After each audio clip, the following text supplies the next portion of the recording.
We all have our propaganda, our message to get out. Every group, every organization that has passion, that has conviction, has a message they want to get out, and that is their propaganda.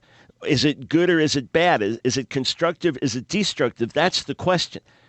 In 1999, I saw a video on PBS that had a life impact on me to this very day. It was about the rise of religious fundamentalism worldwide, beginning in countries like Iran, but then moral majority Christian fundamentalism in America. It looked at the phenomenon around the world. And here you have this old man, Ayatollah Khomeini, who's been exiled by the Shah of Iran. And he's now in France. And he's teaching in France. And his teachings are being recorded on cassette tape. And they are then smuggled into Iran.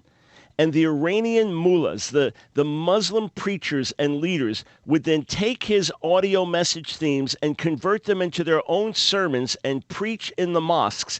And that so fomented an Islamic revolution in Iran that the Shah had to flee for his own life before the Muslim uprising that was sparked by audio messages smuggled into the country by Ayatollah Khomeini.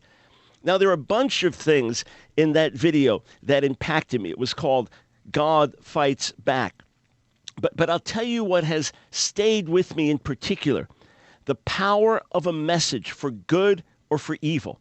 The power of a message on tape in those days, through the airwaves, in different ways, in written form. The power of that. Look, when I wrote A Queer Thing Happened to America, I had a whole chapter in the book on the celebration of queer in Hollywood. It's called Brokeback Mountain, the Fab Five, and Hollywood Celebration of Queer.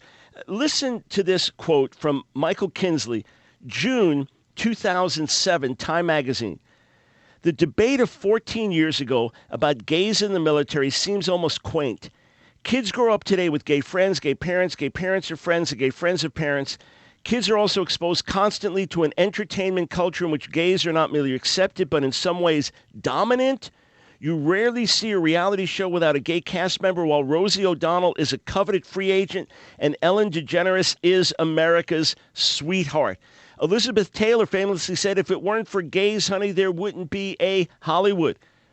Film critic Michael Medved said this: a Martian gathering evidence about American society simply by monitoring our television would certainly assume that there were more gay people in America than there are evangelical Christians. And it also assumed this, that every gay person in America is kind-hearted, creative, funny, and loving, and every evangelical Christian in America is bigoted, mean-spirited, angry, and hateful, and raging hypocrites above all. Listen, friends, that is some of the power of media.